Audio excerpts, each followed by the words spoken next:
Justice Kamal Pasha കൂടി നമ്മളോടൊപ്പം justice Kamal Pasha, ഇതിപ്പോ സമസ്ത മെക്സവനെ തന്നെ ലക്ഷ്യമിട്ട് എന്ന് കരുതി അതിനെ സ്വീകരിക്കുകയാണോ വേണ്ടത്? കാരണം ആ സമസ്ത ഒരു കാര്യം പറയുമ്പോൾ സ്വാഭാവികമായും മുസ്ലിം വിഭാഗത്തിന് അവരുടെ മതപരമായ കാര്യങ്ങളിൽ ഗൈഡൻസ് നൽകാൻ കഴിയുന്ന ഒരു സ്ഥാപനം എന്ന നിലയ്ക്ക്, ഒരു സംഘടന എന്ന നിലയ്ക്ക് കാണുന്നത് കൊണ്ട് മറ്റ് ഇടങ്ങളിലേക്ക് കൂടി അത്തരം ഡയറക്ഷൻസ് ഏറ്റെടുക്കുമോ? അതെ, സമസ്ത പറയുന്നത് മുസ്ലിമീങ്ങളോടാണ്, സുന്നത്തമായത്തിന്റെ പ്രാസ്ഥാനിക പ്രവർത്തകരോടാണ്, ഇസ്ലാമിനെ അംഗീകരിക്കുന്ന യാഥാസ്ഥിക മുസ്ലിമുകളോടാണ് ഈ പറയുന്നത്. അല്ലാത്തവർക്ക് ഇതിൽ ആശങ്ക വേണ്ടല്ലോ, അതല്ലേ കൃത്യമായി പറഞ്ഞത്. ബാക്കി പറയട്ടെ. സമസ്ത അതിലൊരു വ്യക്തത വരുത്തേണ്ടതുണ്ടോ?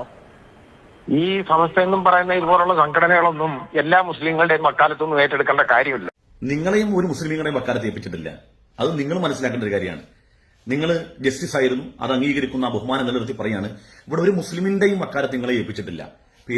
കുറെയെങ്കിലൊക്കെ വക്കാലത്ത് പറയാൻ അവകാശമുള്ളത് അത് ഖാദർ ഉസ്താനായിരിക്കും. കാരണം ഒരു വലിയ പ്രസ്ഥാനത്തെ പ്രതിനിധീകരിക്കുന്ന ആളാണ്, അതിന്റെ നേതൃത്വത്തിലുള്ള ആളുകളാണ്. അവർ ഈ സമുദായത്തിന് വേണ്ടി ഒരുപാട് നേട്ടങ്ങൾ, വിദ്യാഭ്യാസപരമായ വിപ്ലവങ്ങൾ ഉണ്ടാക്കിയവരാണ്. ഇവിടെ പലരും ഫത്വ കമ്മിറ്റി ചെയർമാൻ ആകുന്നത് ഈ അടുത്ത കാലത്താണ്. ഇപ്പൊ പല ജസ്റ്റിസുമാരുവേ ഈ ഇസ്ലാമിക ഫത്വ കമ്മിറ്റി ചെയർമാനായി ഇസ്ലാമിന്റെ ശബ്ദമായി മാറുന്നത് അവരൊക്കെ റിട്ടയർഡ് ആയതിനു ശേഷമാണ്. അതുവരെ പല ഇസ്ലാം വിരുദ്ധത പറഞ്ഞ ആളുകളാണ്. അവരൊക്കെ ഇപ്പൊ ഇസ്ലാമിന്റെ വലിയ മുഖമായിട്ട് വന്നിരിക്കുകയാണ്, വേദിയും സ്റ്റേജൊക്കെ കിട്ടിയപ്പോഴേ. അപ്പൊ അവരൊക്കെ ഒരു മനസ്സിലാക്കേണ്ട കാര്യമുണ്ട്, ഈ സമസ്തക്കും കാന്തവനും ഇപ്പോൾ മുസ്ലിംകാർക്കൊക്കെ ഇവിടെ മുസ്ലിമീങ്ങളുടെ അഭിപ്രായങ്ങൾ പറയാൻ അവകാശമുണ്ടോ എന്ന് ചോദിച്ചാൽ ഏറെക്കുറെ പറയാൻ അവകാശമുള്ളത് അവർക്ക് തന്നെയാണ്. കാരണം സമുദായത്തിന് വേണ്ടി എന്തെങ്കിലും ചെയ്തവരാണ്.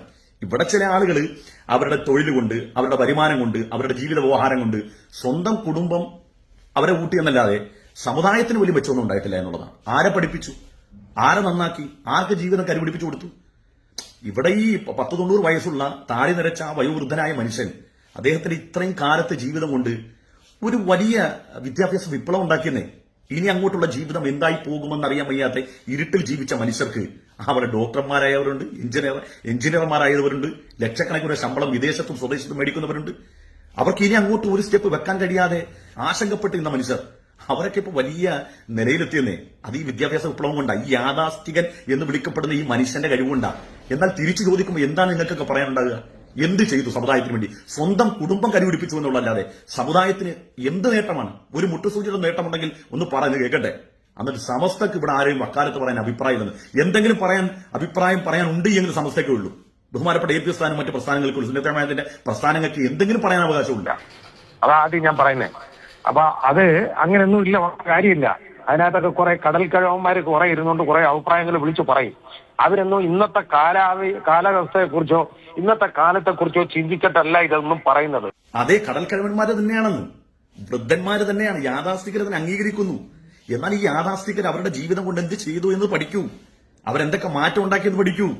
അവരുണ്ടാക്കിയ വിപ്ലവം എന്ന് പറഞ്ഞാൽ ഈ വസ്ത്രത്തിലും ഈ വേഷവിധാനത്തിൽ മാത്രമല്ല, അവർ ഒരുപാട് പേർക്ക് ജീവിതം നൽകി, ഒരുപാട് പേർക്ക് വിദ്യാഭ്യാസം നൽകി, ഒരുപാട് പേർക്ക് അവർ തണലായി മാറി. എന്നാൽ ഈ പറയപ്പെട്ട വിപ്ലവ സിംഹങ്ങളെ കൊണ്ട് എന്ത് ഗുണം നാടിന് നാട്ടാർക്കുണ്ടായെന്ന? അവർക്ക് കിട്ടിയ ഉയർന്ന ശമ്പളം കൊണ്ട് അവരുടെ ജീവിതവും അവരുടെ ചുറ്റുപാടും ഒക്കെ കെട്ടിപ്പടുത്തുന്നില്ല. അതുകൊണ്ട് ഈ കടക്കിഴവന്മാർ പറയുന്നത് കേൾക്കാൻ സമൂഹം കാതോർത്തി നിൽക്കുന്നു. അങ്ങനെ ആരും അസൂയപ്പെട്ട കാര്യമില്ല. ആ കടൽ കിഴവന്മാർ പറയുന്നത് കേൾക്കാൻ ജനലക്ഷങ്ങൾ ഉണ്ടെന്നേ, അവരത് കേട്ടുകൊണ്ടേയിരിക്കും. അവരൊന്നും ഇന്നത്തെ കാലാവസ്ഥയെക്കുറിച്ചോ ഇന്നത്തെ കാലത്തെക്കുറിച്ചോ ചിന്തിച്ചിട്ടല്ല ഇതൊന്നും പറയും. അതായത് ഇന്നത്തെ കാലത്തിന് അനുയോജ്യമായി ജീവിക്കണമെങ്കിൽ ഇതൊക്കെ വേണം. എല്ലാവർക്കും തുള്ളുമ്പോൾ ഓരോരുത്തരും അങ്ങോട്ട് പോവുക, ഒരു ഇങ്ങോട്ട് പോവുക, ഇതൊക്കെ ഇന്നത്തെ കാലത്ത് മറ്റുള്ളവർക്ക് അവർക്ക് ത്രസിപ്പിക്കാൻ പറ്റുന്ന രൂപത്തിലേക്ക് നമ്മുടെ ഭാര്യമാരെയും കൂടെ ഇങ്ങനെ ഇടകലത്തി വിടുമ്പോഴാണ് ഇന്നത്തെ യുഗത്തിന് പറ്റിയ ഏറ്റവും നല്ല യുഗപുരുഷന്മാരായി മാറുന്നത്. എന്തെല്ലാം കാട്ടിക്കൂട്ടണം ഈ ദുനിയാവിൽ നിന്ന് ജീവിക്കണമെങ്കിൽ. സൗകര്യമില്ല എന്നുള്ളതാണ് അതിന്റെ മറുപടി. സൗകര്യമില്ല. ഞങ്ങളുടെ ഭാര്യമാരൊക്കെ അങ്ങനെ സ്വകാര്യത ഇഷ്ടപ്പെടുന്നവരാണ്. അവര് ആരോഗ്യദായകമായ ആക്ടിവിറ്റീസുകൾക്ക് വേണ്ടി സ്വന്തം ഇടം അവർ യൂസ് ചെയ്യുന്നുണ്ട്. പൊതുമധ്യത്തിൽ വന്ന് എല്ലാവരോടൊപ്പം തുള്ളാൻ അവർക്ക് താല്പര്യമില്ലെന്നേ. താല്പര്യമുള്ളത് തുള്ളിക്കോട്ടെ എന്നേ. ഇതിന്റെ ഇസ്ലാമിക മാനമാണ് പണ്ഡിതന്മാർ പറയുന്നത്. ഇനി ഞങ്ങൾ തന്നെ ആധുനിക മനുഷ്യന്മാരാണെങ്കിൽ ഇങ്ങനെയൊക്കെ തുള്ളാൻ താല്പര്യമില്ല. ഈ പഴഞ്ചൻ സിദ്ധാന്തങ്ങളെ അനിബസൻ ഇഷ്ടപ്പെട്ടിട്ടുണ്ട്, മൗറിസ് ബുക്കായി ഇഷ്ടപ്പെട്ടുണ്ട്, അതുപോലെ തന്നെ രാജാ രഘുവടി ഇഷ്ടപ്പെട്ടത് ഈ പഴഞ്ച സിദ്ധാന്തങ്ങളാണ്. ഈ പഴഞ്ചൻ സിദ്ധാന്തങ്ങൾ എടുത്ത് മാറ്റിയുള്ള പ്രശ്നം എന്താ അറിയാവാ? ഇന്നത്തെ കാലത്ത് സംഭവിക്കുന്ന ഓരോ കാര്യങ്ങളെയും എടുത്തു നോക്കിക്കോ, ദൂരവ്യാപകമായ നാശത്തിന്റെ കാരണം ഇങ്ങനെ കെട്ടഴിച്ച് പട്ടം പോലെ വിടലാണ്. ഇതൊക്കെ അവസാനം ഇതിന്റെയൊക്കെ പരിസമാപ്തി നാശത്തിലേക്ക് പോകുള്ളൂ. ഇപ്പം സ്കൂളിൽ പണ്ട് പഠിച്ച പൂർവ്വ വിദ്യാർത്ഥികളെല്ലാം കൂടെ ഒരുമിച്ച് കൂടുന്നു. എന്തെല്ലാം അതിന്റെ പിന്നിൽ നാശങ്ങളുണ്ടായി? എന്തെല്ലാം അത് കാലേക്കൂട്ടി നമ്മളത് പറഞ്ഞു, ഇസ്ലാമിന്റെ അഭിപ്രായം പറഞ്ഞു. അങ്ങനെയുള്ള സമ്മിശ്ര സംഗമങ്ങളൊക്കെ നമുക്ക് അപകടം ചെയ്യുമെന്ന് പറഞ്ഞപ്പോൾ 6-ാം നൂറ്റാണ്ടുകാരും 5-ാം നൂറ്റാണ്ടുകാരൊക്കെയായി. ഇന്ന് എന്താ സംഭവിച്ചത്? ഇന്നെന്തൊക്കെ സംഭവിക്കും? എത്ര കുടുംബങ്ങൾ തകർന്നു, ഏതൊക്കെ ആളുകൾ പഴയകാലത്തെ പ്രണയം പുതുക്കുകയും പെണ്ണുങ്ങളെയും കൊണ്ടുപോയില്ലേ? ഇതൊക്കെ എല്ലാത്തിനും ഒരു പരിമിതി നിശ്ചയിച്ച മതമാണ് ഇസ്ലാം. ആ പരിമിതി എന്തിനു വേണ്ടിയാ? മനുഷ്യന്റെ ശാശ്വതമായ സമാധാന ജീവിതത്തിന് വേണ്ടിയാ. അപ്പൊ കുറെ ആധുനിക മുഫ്തിമാര് വന്നിട്ട് അവരുടെ അഭിപ്രായം പറയാണ്. ഇതുവരെ നിങ്ങൾ എവിടെയായിരുന്നു? ഇസ്ലാം പലപ്പോഴും നിയമപരമായും അല്ലാതെയും നീതികേടുമൊക്കെ അനുഭവിച്ച കാലഘട്ടം ഉണ്ടായിരുന്നല്ലോ. അപ്പോഴൊന്നും ഇസ്ലാമിന്റെ പക്ഷത്തിൽ നിന്ന് സംസാരിക്കാൻ ആളില്ല. ഇപ്പൊ ചില ആളുകൾ റിട്ടയർഡ് ആയി കഴിഞ്ഞാൽ ഒന്നിനെങ്കിലും ഒരു പള്ളി പ്രസിഡന്റ് അല്ലെങ്കിൽ സോഷ്യൽ മീഡിയയിൽ വന്ന ആളാകുക ഒക്കെ നിങ്ങളുടെ കൈവച്ചോ. നിങ്ങളെ കേൾക്കുന്ന, നിങ്ങൾ പറയുന്ന അഭിപ്രായങ്ങളെ രസാവഹമായി ആസ്വദിക്കുന്ന ജനങ്ങളുണ്ടാവും. അവരോട് പറഞ്ഞാൽ അവർ അൽഹംദുലില്ലാഹ് എന്ന് പറയും. പക്ഷേ ഈ പറയപ്പെട്ട കടൽക്കരവന്മാരുണ്ടാക്കിയ വിപ്ലവത്തിൽ നിന്ന് വിദ്യാഭ്യാസമുണ്ടായവർ, തിരിച്ചറിവുണ്ടായവർ, ജീവിക്കാൻ ജീവിതോപാധി ഉണ്ടായവർ, അതിനുള്ള വ്യവഹാരങ്ങൾ ഉണ്ടാക്കി തന്നവർ, അവരോട് എന്നും കടപ്പാടാണ്. കാരണം ഇസ്സത്തുള്ള അന്തസ്സുള്ള ഒരു ജീവിതം കെട്ടിപ്പടുത്തുന്നവരോട് എന്നും അവർ പറയുന്നത് കേൾക്കാൻ താല്പര്യമാണ്. കാരണം എന്തുകൊണ്ടറിയാം? അവർ പറയുന്ന അവരുടെ വ്യക്തിഗത അഭിപ്രായങ്ങളല്ല, പരിശുദ്ധമായ ഇസ്ലാമിന്റെ അഭിപ്രായമാണ്.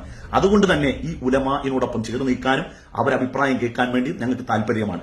അതുകൊണ്ട് കടൽക്കഴവനെന്നോ വൃദ്ധനെന്നോ യാഥാസ്ഥികരാണ് സമസ്തയുടെ ഉലമാക്കളെന്നോ ഒക്കെ നിങ്ങൾക്ക് ആക്ഷേപിക്കാം. പക്ഷെ നിങ്ങൾ മനസ്സിലാക്കുക, നിങ്ങൾ ഈ വിളിക്കുന്ന വിളിയിൽ നിങ്ങളോളം ചേർന്ന് നിൽക്കുന്നവർ പോലും ഇതൊന്നും അംഗീകരിക്കത്തില്ല. ഇതൊക്കെ കാലത്തിന്റെ ചവിറ്റുകൊട്ടയിലേക്ക് വലിച്ചെറിയും. നിങ്ങൾ ഓർക്കുക, ഇതിന്റെയൊക്കെ പരിസമാപ്തി നാശത്തിലേക്ക് പോകുമെന്നുള്ളത് തീർച്ചയായും.